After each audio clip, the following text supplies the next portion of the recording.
அரசே ஏன்டா திரும்பி பாக்குற அது ஆறு அதுக்குள்ள நீட்டு விட்டு படுத்துக்கிட்டாங்க ஆயா எந்திரிக்கியா நீ ஆயா எந்திரியாயா தாத்தாவா அது ஜோடியா தான் படுப்பீங்களா அரசே சாமி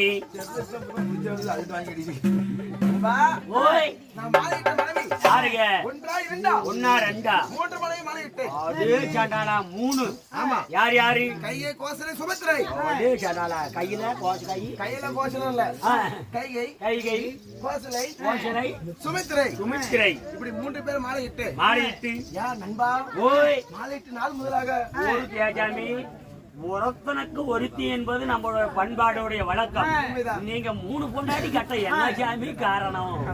நாங்க ஒண்ணு கட்டிவிட்டே ஊரூரா கூத்தாடிட்டு இருக்கிறோமே, நீங்க மூணு கட்டி எப்படி சமாளிக்கிறீங்க?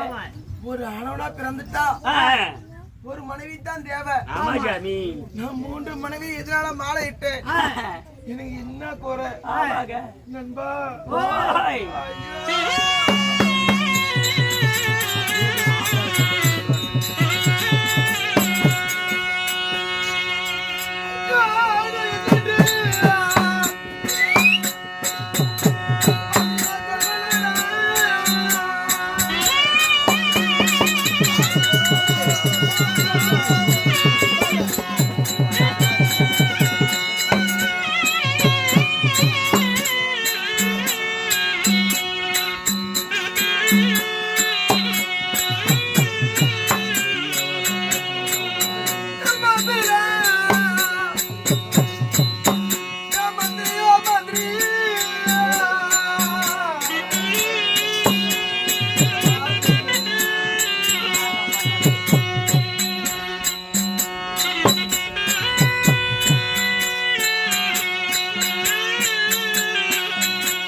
சாமி இப்படி அழுவுறீங்க?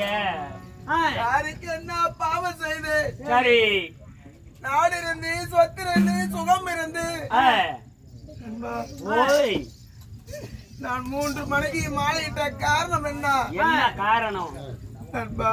சாமி? கையை கோசலை சுமத்திரை மாலையிட்டு என் 3 மனைவிக்கும்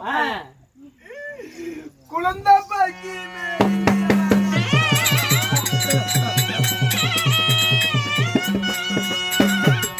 பாவம் பாவம் பாவம் பாவம். எவ்வளவுதான் காசு பணம் இருந்தாலும் காசு பணம் நம்ம கூட வருமா? வராது வராது சாமி. எனக்கு புத்திர பாக்கியம் இல்லையே பாவம் நண்பா. சாமி கடைசி காலத்துல நான் மாண்டு மடிந்து விட்டா ஒரு ஆண்மகனா இருந்தா சரி எனக்கு கொல்லி வைப்பான் இல்ல மண்ணு தள்ளுவான். ஆமா சாமி. அப்பம் பேர எடுப்பான். ஆமா சாமி. இது ஒரு பொட்ட பிள்ளையா இருந்தா கூட நீங்க ஏதாச்சும் நம்ம நாட்டு நாயில ஆழ்வார்கள் எதுக்கும் விதி இல்லாம எடுக்கிறாங்களே கெடுக்கிறாங்களோ அதுக்காவது ஒரு பிள்ளை வேணும். கவலையில இருக்கிறேன், உன் சந்தோஷத்துல இருக்கிறேன். அதுக்காவது ஒரு பிள்ளை வேணும் இல்லைங்க. எடுக்கிறதுக்கு எடுக்கிறானோ கெடுக்கிறானோ அதுக்காவது ஒண்ணு வேணும் வேணும் வேணும் ஏதோ ஒண்ணு பெண்றதுக்கு வேணும் இல்ல. முத கல்யாணம் பண்ணீங்க, கல்யாணம் யார பண்றேன்? அவளுக்கு இல்லாம போயிடுச்சு. முதல் கல்யாணம் திரும்ப செய்து அவளுக்கும் குழந்தை இல்ல. சரி இவளுக்கு தான் இல்ல, அவளுக்காவது இருக்குமா? அவளுக்கும் இல்லை. அவளுக்கும் வலிச்சு விடாட்ட போயிருக்கு. சரி அவளுக்கெல்லாம் இல்ல, அவளுக்காவது இருக்குமா அப்படின்னு அவளையும் பண்ணனுங்க. அங்கேயும் இல்ல. 2 பேத்துக்குமே குழந்தை இல்ல. சாமி நானெல்லாம் வேண்டாம் வேண்டாங்க என் பொண்டாட்டி பேருக்கு போய் கட்டில சுத்தி வருவோம் சாமி. கட்டில சுத்தி வந்தா ஒரு வருஷத்துக்கு ஒண்ணு தள்ளி விட்டுறான். கட்டில சுத்தினா குழந்தை பிறக்குமா? நான் வீட்டுக்கு வந்துடுறேன், என் பொண்டாட்டி அங்க ரெடி பண்ணி விடுவான். என்னத்தா குழந்தை தாங்க. ஏங்க இங்க வாங்க, என்ன உனக்கு ஒரு எனக்கு ஒரு சந்தேகம். உங்களுக்கு என்ன வேலை? ஏன் குழந்தைலன்னு அழுவுறீங்க? என்ன வேலைக்கு போவீங்க? அதெல்லாம் கேக்குறேன். ஏங்க நான் ஒரு நாடாளு மன்னன்டா. ஆமா சாமி. இல்ல ஒரு மந்திரி, நாட்டில் உள்ள மக்கள் எல்லாம் நிலமா இருக்கிறது பார்ப்பேன். இல்ல ஒரு புத்திமதி. இல்ல நைட்டு போய் வீட்டுல படுப்பீங்களா இல்ல அங்கேயாவது போயிடுவீங்களா? நைட்ல நான் வீட்டுல தான் இருப்போம். எப்படி படுத்து எப்படி படுப்பீங்க? என் மனைவி அங்க தூங்குவோம், நான் தண்டை பிடித்துக்கிட்டு இருப்பேன். பொண்டாட்டி அங்க நீ இங்க, அப்புறம் புண்டையிலேயே குழந்தை பிறக்கும். ஏன புண்டை பக்கத்துல படுக்கணுங்க. பக்கத்துல போய் படுத்தா குழந்தை பிறந்துக்குமா? தலைவாணி பக்கத்துல படுத்தா குழந்தை பிறக்காது ஓக்கணும். ஏங்க வாங்க. ஆமா வராத கூறு கட்ட கூதியாட்டம். தலைவாணி எல்லாம் வீட்டுல இருக்குதா சாமி? 2 3 வச்சிருக்கேன். எங்க தலைவாணி வச்சுட்டு படுப்பீங்க? தலைக்கு தலைக்கு வைக்க கூடாது, அழுப்பு புண்டை இடுப்புக்கு வைக்கணும். இடுப்புக்கு வச்சா குழந்தை பிறக்கும். இங்க வாங்க. அந்த காலத்துல ஏத்த வைக்கிறத பாத்துருக்கீங்களா? கிணத்துல தான் அந்த மாதிரி டிக்கெட்டுகளுக்கெல்லாம் தெரியும் பாருங்க. ஏத்த இறைப்பாங்க. ஏத்த இறைக்கும் போது கிணத்து மேட்டுல பரின்னு வச்சிருப்பாங்க. மருந்து இப்படி செங்குத்தா நிக்கும். அது எதுக்கு? தண்ணி இங்க ஊத்தனா சல்லுன்னு போய் பாத்தி நம்பி போயிடும். அது மாதிரி நீங்க இடுப்புக்கு தலைவாணி வச்சீங்கன்னா நீங்க விடுற தண்ணி அப்படி ரவுக்குன்னு போய் கரும்பு போய் நம்பி போயிடும். அடுத்து 10ஆம் நாள் டெலிவரி ஆயிடும். தெரியாம போச்சு. இங்க வாங்க. ஏங்க இருங்க. அதுவும் பெயில் ஆகி போச்சுன்னா பொண்டாட்டி கூட்டிட்டு வாங்க. பெரிய பொண்டாட்டி வேண்டாம், அது கொஞ்சம் வயசா இருக்கும். நடு பொண்டாட்டி வேண்டாம், அது கொஞ்சம் சுருக்குள் இருந்திருக்கும். கடைசி பொண்டாட்டி நல்லா இளம் வயசா இருக்கும். இளம் வயசா இல்லைன்னா கூட சரி பண்ணிக்கலாம். இளம் வயசா இருக்கும். கூட்டிக்கிட்டு 75,000 ரூபாய் பணம் எடுத்துக்கிட்டு சேலம் ஆரோக்கிய ஹாஸ்பிட்டல் கூட்டிட்டு வாங்க. நான் அப்பாயின்மெண்ட் போட்டு வைக்கிறேன். போடுறோம் 2 ஊசி சென ஊசி போடுறோம். கப்புன்னு போடுறதுக்கு எடுத்துட்டு வந்துகிட்டே இருக்கிறோம். மாட்டுக்கு தந்தா சென ஊசி போடுவாங்க. ஏங்க உங்களுக்கு தான் நம்ம தண்ணி தான் உப்பு தண்ணி ஆகி போச்சு. நல்ல தண்ணி புடிச்சு குடிக்கிற இடத்துல குடிச்சா என்ன தப்பு? நாடு கெட்டு போய் ஊர்லயே அப்படிதான் 2 பேருக்கு வந்துருக்காங்க. செவனா எனக்கு வேண்டாம், நிறைய இருக்குது.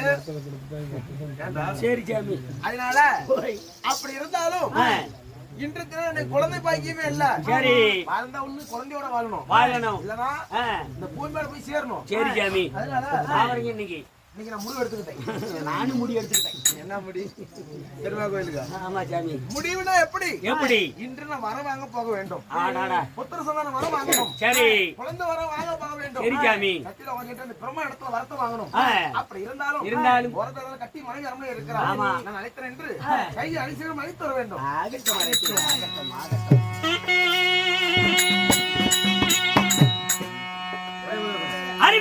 பெருமையாளே தசரத சக்கரவர்த்தியானவன் தன் மணியாக விளங்கக்கூடிய கைகை அழைக்க கைகை சபை தருவார்